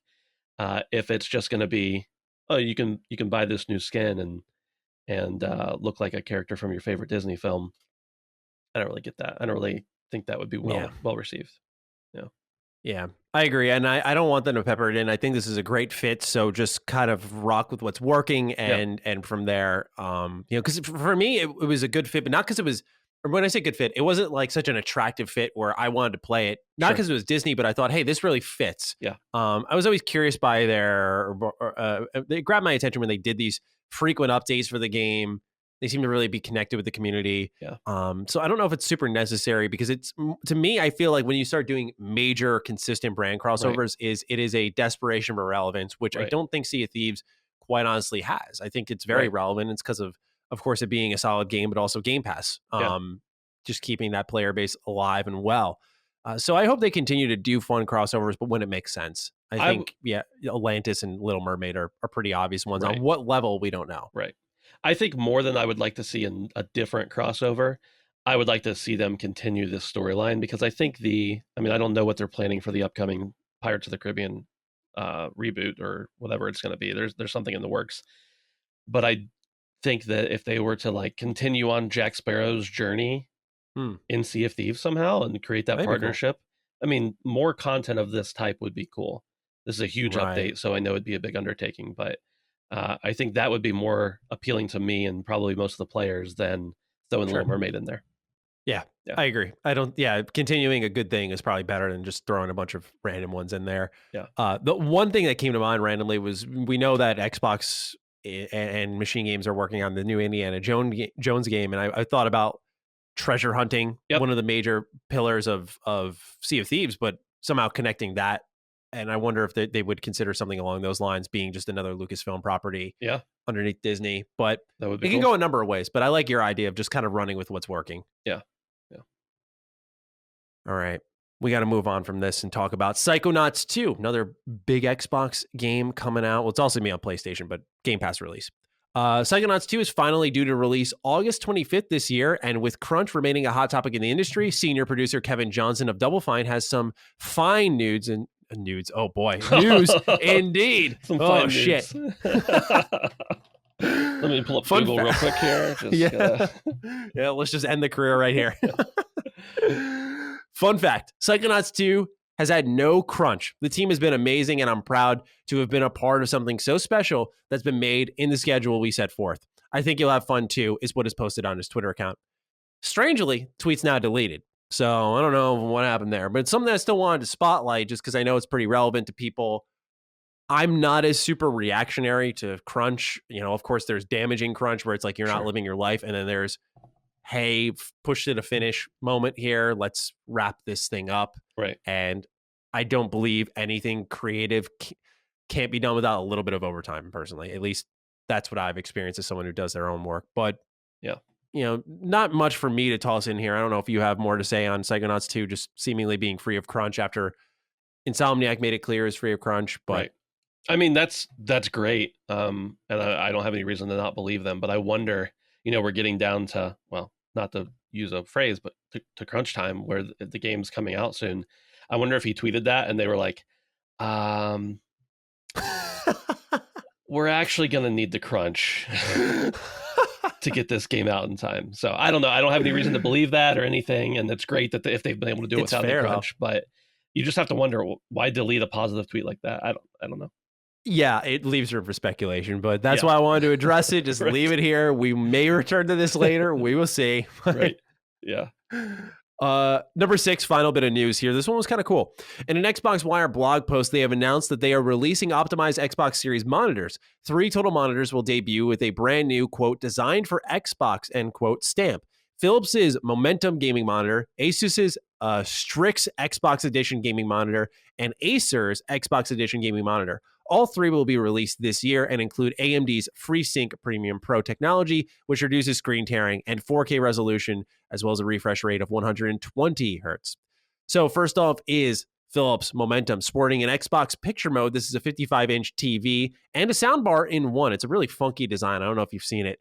The Xbox picture mode means players can have a high contrast HDR with VESA. I'm sorry if that's something that people are familiar with. VESA, certified display HDR 1000. It'll be the first of the trio to launch, and that's this summer for $1,600.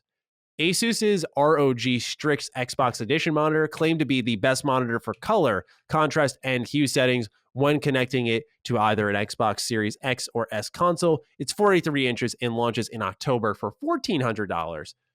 Last but not least here, and probably most attractive of the three, I feel, is Acer's Xbox Edition gaming monitor.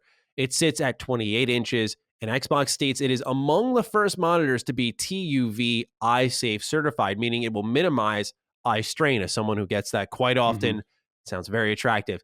It is the cheapest of the three monitors at $950, which will arrive sometime this fall. Yep. I bought a TV, the Sony X900H, for the new gen consoles. Now, I was sold it on the assumption, this is my mistake, that there would be a firmware update that would support like 120 hertz. They've gotten rid of that now. But they had a ready for PlayStation 5 stamp on it. So for those who are wondering, I know this may seem obvious, but you could hook up a PlayStation to this. It will be fine.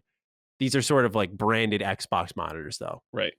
I wonder, I mean, I haven't seen all the details on these. Obviously, the stats that are listed here in the story are good, but I wonder if these are just actually really good monitors that Xbox is saying, hey, these are things we recommend that you use if you want the best experience, or if they're actually specifically developed for Xbox in mind. And if so, I don't know what that would mean other than the hertz rate and everything like that. Right, I agree, because they say, for example, the words are that this is the best monitor for color, contrast, and hue settings when connecting it to either a Series X or S console. I'm like, what does it look like if I hook up a PlayStation then? Right. You know, is it significantly more dull and dim? Or what does it look like if I'm streaming Netflix or whatever else? I mean, I would imagine it's fine, but yeah. I think they're just TVs with branding on them personally. But right. The Acer monitor sticks out to me. Just eye strain is such a on and off thing with me. It's why I sometimes throw on gunners and just try to minimize it. I use the yellow light on all my PCs and screens just to reduce eye strain. But it just happens when we're in front of the camera and we're editing stuff so frequently. So that one caught my eye. But for $1,000, that should better remove my eye strain, not just reduce it. Yes, indeed. All right. Next up is our, with the news wrapping up here, our Game Pass pick of the week and back compat pick of the week. As I've said before, and I just want to make it clear, we'll alternate with these sometimes. We don't want to pound you away with tons of games. We want to just give you quality suggestions that we believe in so that you can try them out, play them, give us feedback on them if you'd like. So Ben, as our co-host here, I wanted to pass it off to you and see if you had any particular picks that you'd like to make for Game Pass pick of the week or back compat pick of the week. I've got a game that is actually both of those. It's on Game Pass and it's a backwards compatible title. Sweet. Excuse me. And that is Crackdown. Now we briefly talked about Crackdown 3 earlier, and Crackdown 3 was what Crackdown 3 was, right? Like you either played it because you liked Crackdown or you didn't play it because it wasn't great. But the original Crackdown, I mean, a lot of people played it because you got the Halo 3 beta. If you played Crackdown, if you bought Crackdown. I forgot about that. Wow. And we're talking like almost 15 years ago at this point, I think. Yeah. So I mean, Crackdown might be one of my favorite games of all time. It's just so much fun. It's it's kind of open world. It did a lot of things that honestly, I think if it had been GTA 5 before GTA 5 existed, I mean, it did come out before GTA 5 existed, but I think like with a little more money, a little more tuning, it probably could have had the same feel to it as that. But I think, I mean, it's just one of those games that you can hop into alone and have a ton of fun. The story is fine, but really it's just the world that you can run around in freeform that really makes the game. And then it's also got co-op. I'm pretty certain it has online. I might be thinking of Crackdown 2, but I think I was going to say, I know Crackdown 2 has it. I'll double check for you if Crackdown 1 does, but I know Crackdown 2 does because a friend and I picked it up to play that online co-op. Yeah. It's just some of the most fun I've ever had. Maybe it was because of the people I was playing with at the time, or maybe it was because it was just something I hadn't played, a game like something I hadn't played. But I would just really recommend it. It goes back to that thing I was saying earlier about how we have a whole new generation of gamers who did not exist or didn't play games in Mm-hmm. 2007 or whatever this is a title that they probably are soured on because Crackdown 3 was so bad that why would I want to go back to the first one? Sequels are always better. Right. So I would just hardly recommend it to anybody who's looking for just a stupid fun time. Yeah. By the way, Co-Optimus, great website if you're looking for any co-op games to play together with friends and do research on what kind of co-op is offered and how the experience is. They have online co-op listed for the first Okay. Crackdown. I thought it was, but I want to Yeah. make sure. Yeah. Yeah. I didn't know for a fact 2 was, but Yeah. that's a great pick. That's one that's completely escaped my mind. I think it's because Crackdown 3 was just in limbo for so long. Yeah. And when it released, it was, as you said, kind of what it is. Right. I don't have very strong memories of the Crackdown, but I do recall enjoying it and thinking it was just this sort of fun, open sandbox experience. You play as like a hero, right? And you kind of level up your character, if I remember correctly. Yeah. You play as an agent, and there's I can't remember how many, so I won't even say, but there's a certain number of ability traits that you have, and like you collect orbs and stuff to level each of those up, and you Mm, can. It's kind of RPG-ish in that nature, in the sense that like you're building your character, but it's very much not an RPG. yeah. But there's different attributes and everything that you can build up. Crackdown 2, honestly, they had a mode in there where you could like spawn in different objects into the world. Like if you wanted to make a bunch of construction barriers and ram a car into them at 150 miles an hour, you could do that. So there was just stupid stuff like that, and like the first one doesn't have that creator mode as far as I remember. But uh, both of those games are a lot of fun. But I would say Crackdown 1 is just like the most pure, least amount of fluff that there is in that series. It reminds me of a game that came out a number of years ago. A real definition of it came and went. Have you ever played Agents of Mayhem? No, I haven't. But it's always, yeah, I've always seen It's it. an easy comparison. I have never been more upset by a game, I think, because you look at it, number one, South Korean setting, super underutilized. I'm Yeah. like, that's awesome. The characters themselves sort of played differently, but it was such a lackluster game in so Mhm. many ways. And you just could feel that Volition did not buy into this idea as much as they could have. Right. I remember the enemies were spongy. I don't know what it's like now, but that is one game that there are a few out there you could put a mark on and say like that came and then disappeared upon release. It just gone. What am I thinking of the wrong game, or was that was just a couple years ago, right? Yeah, I think 2017, I Yeah. want to say. Yeah. Okay. That's what I thought. And Deep that Silver, game right? was just yeah, I think so. Okay. Yeah, I think Okay. they did publish I'm that. thinking of the right game then. Yeah. Yeah. Yeah, it was you have like a trio of 3 characters that you could swap between in the middle of combat. Like you'd select your agents and your team and Yeah. kind of shift them out as combat would go, and they could all do different things. It made sense on paper and the game looked incredible, but there was just nothing happening there. Right. And it just, you bringing up Crackdown kind of brought me back to that. But Crackdown's one that I want to dive back into. That's Yeah. the issue with Game Pass I have so Right. often is there are so many like there's obviously exciting new releases. There's so many new games I look at and I go, I want to go back to this so bad. It happens Right. every day. So I try to just balance it with like one old game Yeah. and one new game now. Yeah. And just kind of roll with that. But there's so many more. Like I want to play Pillars of Eternity. Not to take us too off track here, but I want to play Pillars of Eternity, the series, so bad, just in preparation for Avowed. And also, so many people want me to do a 2021 review for it, and because I've never covered these games. Yeah. And so, but it's you look at everything like there are RPGs and there's other stuff that's calling my name. It's just too many good games to play. Great suggestion. Thanks. Yeah, I was just gonna say one last thing. I think the beauty of a game like Crackdown is it's like, I don't know, it can't be more than 10 gig. It's probably less. It's probably closer to 5. Doesn't take up a whole lot of room on your console, and you can have your main games that you actually are playing all the time. And then you're like, I got 20 minutes before I need to leave the house or go to bed or whatever. Let me just hop in and destroy some shit in Crackdown. And like you could do that, and it's totally fine. There is a story, like I said, but it's really not necessary in my opinion. Yeah. Yeah. Yeah, and I mean, I think it's kind of what's going to be so exciting for our audience when xCloud becomes more accessible is just we make these suggestions, and maybe some people feel like I don't got the time to download this. I'm playing this, or that, but they can stream it, try it, and submit some thoughts on it because we try to create a conversation where we give a suggestion, maybe you play it and leave some thoughts on it, and we throw it into the show here with your suggestions if there are any that you would like to make, whether it be back compat or what's it called? Game Pass pick of the week. And so just thank you to those who listen and participate, and I'm sure that will grow over time. But with that wonderful recommendation wrapping up, we have our 5 ending questions, and then we'll wrap up episode 24.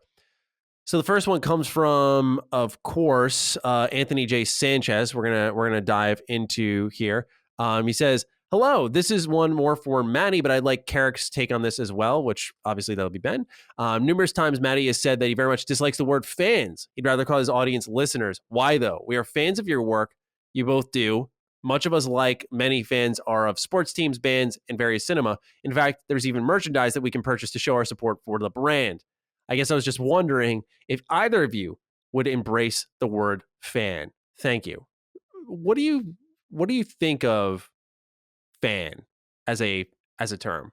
Because I'm against it, and I'll explain why later on. But I want to know where you stand on it. If I'm just being a maniac here. Sure. I think that if you call yourself a fan of someone, that's totally acceptable. If you call people fans of yours, it's a little cringy. Yeah, that's a good way of putting it. Like if you like my listeners is sounds respectful. My fan sounds like you're full of yourself to me. I don't think there's a problem with it, but I just, if I'm guessing what you're gonna say, that's probably what I think. That's similar to what you're gonna say. It's like if you call yourself a fan of something, like a fan of a sports team, whatever, great. You can call yourself whatever you want, but when you refer to people as literally like, fanatics is what that means. Yeah.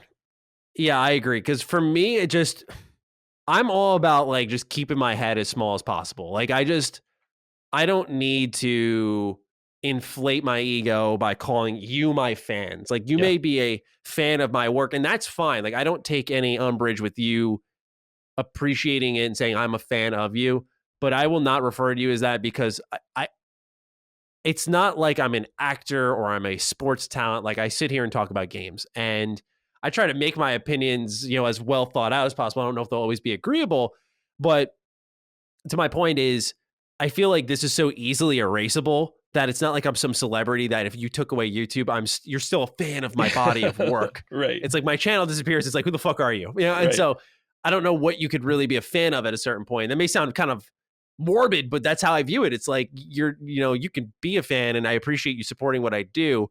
But I think, as to just attack on what Ben said, I think it's just it's uncomfortable. It assumes that it is, to me, it assumes fame. It assumes that I am super important. I am so popular. I have fans. I have followers. I'll say followers because, or the audience, there's general terms you can use to communicate to everyone, but fans, it's just a little, well, you've also got me the wrong way. You've got people, I mean, specifically, I'm talking about your channel on YouTube. You've definitely got people who are, by the traditional sense of the word, fans of yours. They're going to come to you for all their stuff. They're going to make sure to listen to all your podcasts. Like, they're fans of you. You've probably got a lot of other people who are just like, oh, there's this one guy, I don't know, he's Mr. something. He has good reviews. I usually listen to him if I want to hear about RPGs. Like you have differences. So like when you refer to an entire group of something as your fans, I get it. I don't think at the end of the day anybody's going to ever fault you for saying fans, but I understand from your perspective why you wouldn't want to do that. Yeah, because there comes a point in time where I just feel like you're a little too full of yourself, and I think it's just best to remain humble, even if I have fans. I put in air quotes for those who are not watching the video version. I just feel like the ego trip is not necessary. I feel like, this is not to get super deep and all that, but as someone who spends a lot of time studying martial arts and spent a lot of time training it for some time and plans to return to training, I'm a believer in equals. And so I think putting you on a level beneath me, that's why I like the term audience, viewers. Like, you're watching, but that doesn't mean that you're a fan, so you're beneath me in some type of chain. It's like we're equals. I can talk to you like a normal human. We've brought people, with all due respect, on our show that are not big names as much as we brought on big names. So I'm just very much of that mindset. I like to break that barrier down as much as possible of like, it's about you and your body of work, your personality. It's not really just about like your size and your scope and your scale. So that's why you're one of the good ones, Matty. Oh, thank you, Ben. I appreciate that. I try, Yeah. but hopefully I succeed. Next one comes in from Zachary Abel. Sorry if I said it wrong. Maybe a bell. Hello, gents. It was briefly, if I could speak, it was briefly mentioned in Sacred Symbol's cross-defining Duke, but I want to go one step further. Should Microsoft have Pete Hines or a Todd Vaughn figure not only continue to oversee Bethesda games, but also further acquired studios? I think Microsoft would be better served by splitting that workload between multiple people in order to better manage teams. Take a Microsoft Blue team and a Microsoft Red team. Hope to hear some thoughts. Thank you. So one of the things that Colin floated was the idea of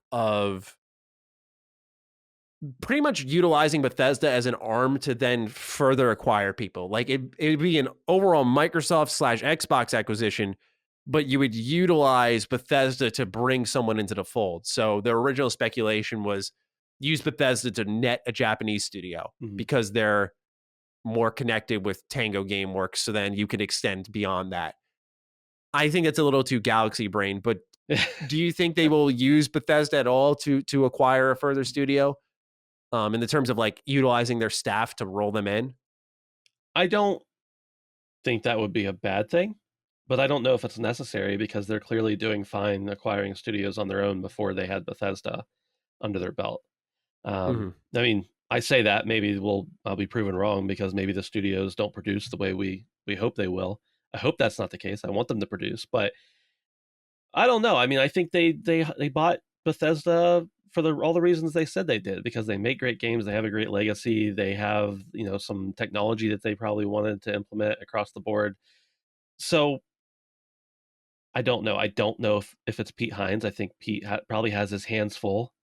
Yeah, right. So somebody like that maybe, but I don't know why it needs to be somebody in Bethesda specifically. Yeah, Yep. I agree. And I think it's a bit of a reach just because I say this with at least as little fanboy juice in my body is that I really feel like when you look at Game Pass and you look at xCloud, it and Phil's kind of demeanor and sort of what he's presented and the now you got Satya Nadella saying we're all in on gaming.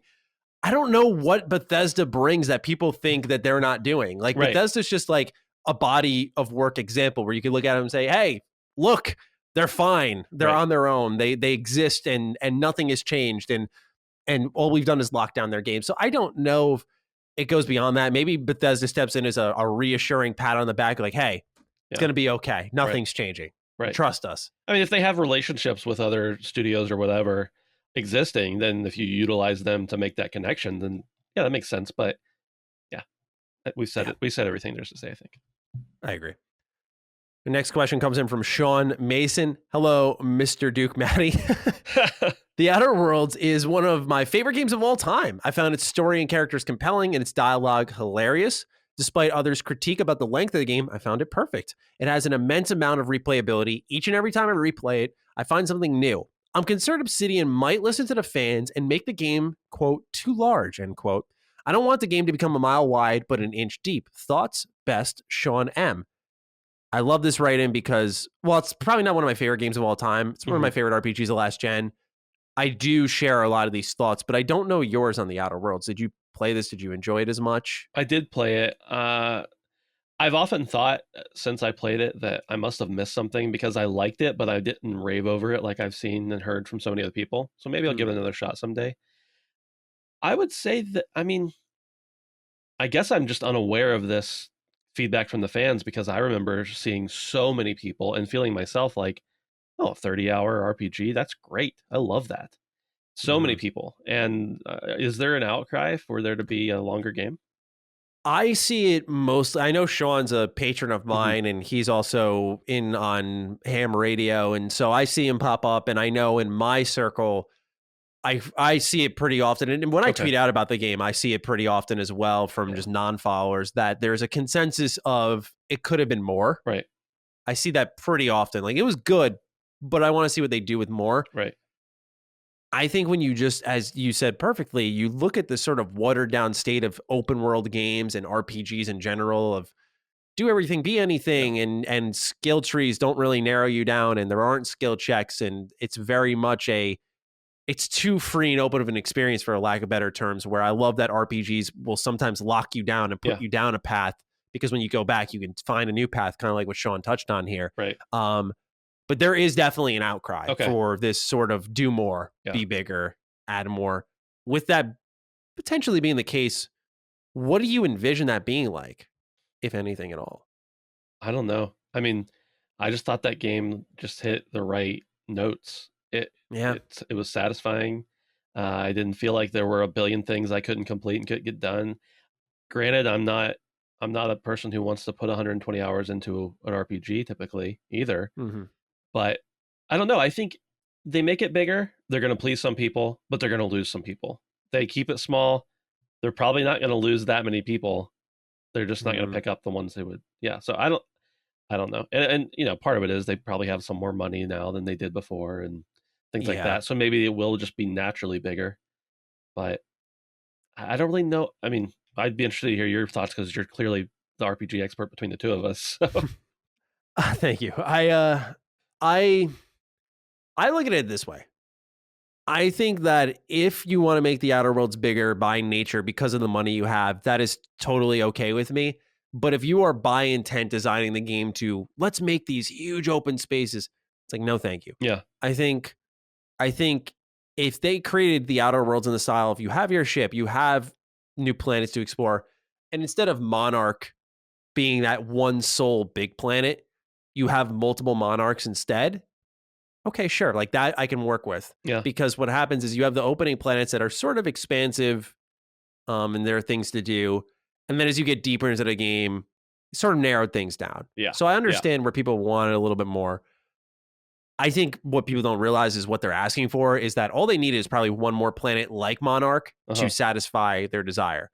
If they start giving you tons of those planets, like you said, you start to really touch on that 50-hour range where it's just getting out of reach for people. It was 100% one of the strengths of the game. Yeah. It is, and there still aren't many RPGs like it where you can hop in. The Outer Worlds is so enticing because I can't even say this about New Vegas, one of the best RPGs made. Like New Vegas is a big open world game. The Outer Worlds, you can hop in and complete a playthrough within about 20 hours and see some new stuff. That's very rare. Right. And so I defer to Avowed pretty frequently. I say, let that be, you can just tell by concept in the trailer alone, it tries to be like Skyrim. Let that be your open world epic. Sure. Let the Outer Worlds tighten things up, right? Like that's how I personally view it. Yeah. Yeah. Funny enough, we actually have another Outer Worlds related write-in, so let's roll right into that. Okay. So we have two more left. Max Gale wrote in saying, Konnichiwa, Matty. With E3 hype slowing down, I finally gave the Outer Worlds a try after the hype of the Outer Worlds 2 being announced, and man, I fell down a rabbit hole. Backstory, I've never been a big Fallout fan, as I always felt they were missing something and didn't quite play right. And I think the Outer Worlds told me what I was missing. It was it was missing, which was fluid and polished gameplay. This may be a fogged vision, as I remember Fallout being a bit slow and jagged. So when I started the Outer Worlds and I played it so smooth, I fell hard for it. Currently, I'm 16 hours in, beat the campaign once, and finished Peril on Gorgon, starting Murder on Eridonos now, which is, by the way, fantastic. And I'm really looking forward to Fallout 5 now. Going to start Fallout New Vegas next due to the Game Pass Weekly Quest 2. My question for you guys is, what games do you feel should get a revamp with new engines, hardware, and tech? After experiencing the Outer Worlds, I would love to see a more modern take on the Lost Planet IP. A reboot of sorts would be amazing to me. So this sort of taps in a little bit to what we were talking about with Dead Space. You know, we see Max here had addressed that, you know, Fallout didn't play as well as the Outer Worlds. I would say Fallout 4. Outer Worlds plays slightly better than Fallout 4, but we're talking about two pretty lackluster shooters at that point.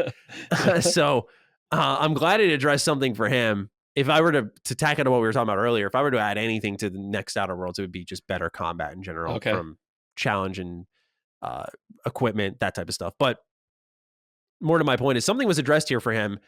Do you feel that with some other game where new engine, hardware, tech would bring a series that you would like to see a revamp with? It's hard for me to really say that this game needs like a revamp, but a game I'd like to see more modernized. I know they did a remaster of it. I don't know. It's been a while now, but it was Shadow Complex. Oh man, I haven't played that. I see it a lot. I want to say, was that an Xbox arcade game? I I can't. might be mixing it up with Shadow of the Damned. Actually, hold on.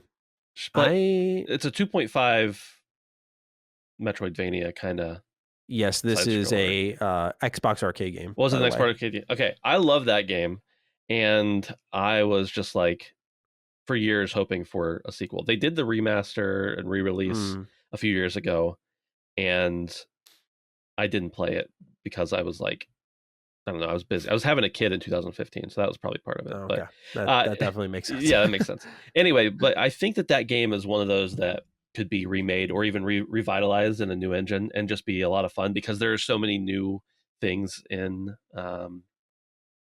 that genre that really would hmm make sense. But I don't know. That's probably not a satisfying answer because it's a 2.5D Metroidvania. It's not really going to be a super complex one. So I'm sure I would have others. But what do you think?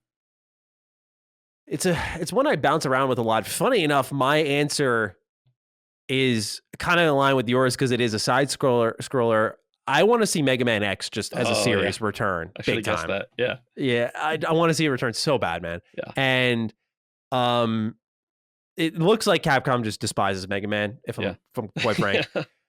there was this canceled game that I found when I was just looking up stuff online, wishingly, and I saw that there was a game called like X the Maverick Hunter, and it was a Doom like first person shooter in the Mega Man universe, and it actually for the released unfinished gameplay looked like it could have been something pretty cool. Yeah, So I looked at that and went, man, I would love to see just Mega Man get a modernized revamp. Of course, continue with the side scrolling, like keep the heart of the series, but I would love to see them bring it back and then try something new because they did that in the early 2000s. We saw a ton of spin-offs, RPGs, Game Boy Advance games. Of course, the yeah, typical side scrollers we're familiar with, the Legacy Collection. You know, there was the Zero games, but they were all like side scrolly in some way, shape, or form. sure. I'd love to see them sort of have a renaissance with that and then try something new with Mega Man to make it relevant. You know, we saw like Mega Man Legends on the PS1 and the 64, Mega Man 64, where it was this more open, explorable world. And I'm like, they've never done that since. Sure. Yeah. As far Yeah. as I know, they've never done that since. Right. I would love to see them tackle that series and revamp things and dive into that a little bit more, Do you bring it to think a new level. just as Mega Man as a whole, do you think it's too niche to make money at this point? Hmm. I don't think so. Yeah. I'm a little biased, right? Like Right. I will fully admit that. I don't think so just because if Metroid didn't occur, I Yeah. probably would have a different answer. Yeah. Right. Yeah. But I just feel like Metroid looked like such a dead in the water series Sure. for so many people, and now it's clearly not. Yeah. And I think so as long as your game looks good, Nostalgia they made drives Mega sales, Man. man. Yeah, it does. And Yeah. Mega Man 11 did well. And Mega Man 11 was a good game from what I saw. I haven't played that because I'm not as much I'm a fan of the X series more than the Right. traditional ones. But you know, I feel people would be drawn to X a little bit more because X is much more grounded and serious. Sure. Where the base Mega Man series is a little more chibi like, cutesy.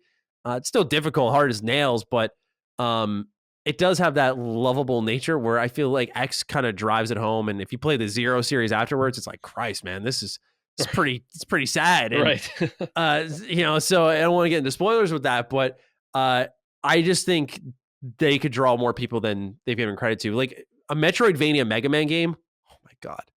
I would lose my mind. I feel like that would be the ideal X9 is just make a Sure. Metroidvania side-scrolling game that's very interconnected. That's a way you revamp it while keeping its heart. But Yeah. probably not going to see that. So I'll continue to suffer. Continuing on with our 2D conversation, our last question comes from Unkempt Hawk. Hey, Dukes.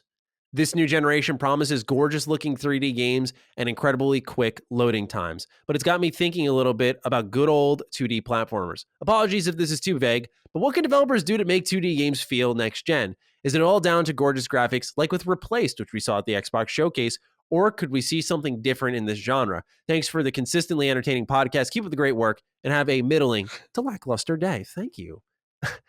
So we kind of touched on this actually a little bit by accident. Yeah. I couldn't have anticipated that, but what do you think drives these 2D games? Because I think of The Messenger as an example of just the way the graphical style switched with the gameplay loop. Yeah. That grabbed me, but it touches into what Hawk said, which is just gorgeous graphics at the end of the day. Right. Is there more beyond that with 2D that I'm missing, maybe that you could think of that would make them feel anew? Right. I think that's the main thing that everybody thinks of, including myself, is the graphics. But I'm wondering, just like, what is there to do? What are mechanical things that can be done in a 2D game that can change it, that weren't possible 30 years ago, even 25 years ago, whatever. One game I think of, it's not 2D, but My Friend Pedro. It's a side scroller, and had a lot of interesting mechanics that probably only made sense in a non 2D game entirely.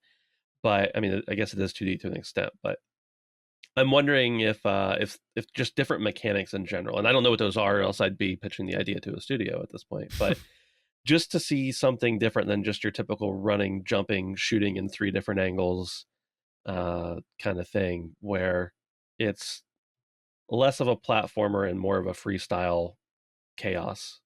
Yeah. Yeah, I think the idea is, I think of it almost like open world games where I feel like racing games are important. So don't get me wrong. I'm not slandering Horizon 5, ladies and gentlemen, but I feel like racing games have lost. Wait, I thought you hated Horizon. Yeah, I fucking despise it. I feel like it's lost some of the luster for some people, because for folks like myself who are much more casual, by the way, you can look at an open world game and say it does this, this, and that, and it has racing. I feel like with 2D games, the evolution is doing X, Y, and Z. I feel like it's nailing multiple things. It's not just a competent, fun action game. Maybe it's like Ollie Ollie crosses over with Shovel Knight or something. Like, you have fast, fluid, trick-based motion and skill, but then there's another level or sequence that requires the precision of like an NES game, kind of like what Shovel Knight brought back to so many people. I just think it's about having your cake and eating it too, sort of like doing a lot of things at once and not sacrificing. And it may be easier in a 2D space. But what's happening is I think a lot of developers get caught up in almost the purity of 2D, is that harkening back to the old days of doing one thing and one thing very right. And that's, by the way, respectable. But I do think there could be more there to be done. Yeah. For the right minds. I think about Cyber Shadow, which just came out. Was that this year or late last year? Yes, recently. That was this year. Was it this year? That was day one Game Pass as well. Right. And I think about something like Cyber Shadow, which is, a perfect game for what it was. It was really difficult, but I know a lot of people had a problem with that. But like, I still looked at it and was like, really, when you look at the entirety of this game, it's just a good game. It didn't do anything new. And I still loved it, what I've played of it. I haven't finished it, mostly because it's really hard. But I'm not complaining about it, but it was really hard. And so it's still possible to make those games great, but I just feel like, how many times do we have to do this where we're just perfecting the game and or before we start to shake it up, and what do we do to shake it up? So I don't know. I have the same question that the Dirty Hawk said, or whatever Unkempt Hawk said. Dirty Hawk. All right. Well, those are all our questions. We thank the audience for writing in. Ben, I thank you for joining me on this episode. I know it's like, given just the, of course, we just want to address it again, just the nature of this episode. Sure. That I'm sure it was a little intimidating. So I just thank you for stepping in so willingly and being as fantastic as I expected it to be. No problem, man. I appreciate it. Of course. And to those of you who are listening, thank you again for your time, your patience, lending us your ear. And we'll have more to share with you soon on sort of the future of the show. I should have said this at the top, but I'm going to say it here, just so people can correct in the comments if need be. But this is going to continue to be a weekly show. We're going to continue to do it. So don't worry, Duke's not going anywhere. It's just about adjusting now. So thank you so much for your time, your patience. If you got this deep, we always like to do a hashtag. So Ben, do you have we do this very spur of the moment. So if you have a hashtag. Ooh. I mean, it has to be something with, I'm here. It has to be something with Sea of Thieves somehow. Yeah. I mean, I'm sorry. Ben. There you go. Yeah, there we go. No. Hashtags. Sea of You don't Duke. like Sea of Duke. Sea of Duke? Okay. Don't make it that's- about yeah. me. Make it about the show. Okay. Yeah. Okay. All All right. We'll do Yeah. that. Sea of Duke. You got this deep. Use the hashtag. Post in the comments. Tag us both on Twitter. I'm at G27 Status. Ben, I know yours is Ben Smith with some numbers. but you're gonna have to- 2588. I'm sure it There was we on go. the screen at some point during the show. Yeah. Yeah. So go ahead, tag us. Let us know you got this deep. We appreciate your engagement. We're looking forward to hearing from you. And until then, we'll see you all next week with episode 25 of Defining Duke and 22 of Duke Ultimate, where we're playing Duke Collins. And of course, we'll see Ben again with our Duke Ultimate episode on Sea of Thieves after I play some of the update. So with that, we look forward to hearing from you, and we'll talk with you very soon. All right? Take care of yourselves. Defining Duke, an Xbox podcast, is a product and trademark of Last Stand Media and Collins Last Stand LLC, and is recorded from the good old USA. The show was conceived by Matthew Mr. Matty Plays Schroeder and me, Colin Moriarty, and is written and produced by Matthew Schroeder. Defining Duke's executive producer is Dustin Furman, and the show is edited by associate producer Ben Smith. All of Last Stand's theme music is by Ramon Narvaez. As you know, all of Last Stand Media's shows, including Defining Duke, are fan-funded on Patreon at patreon.com/laststandmedia. The following names are at the producer support level or higher on Patreon, and we're grateful for your kindness and generosity.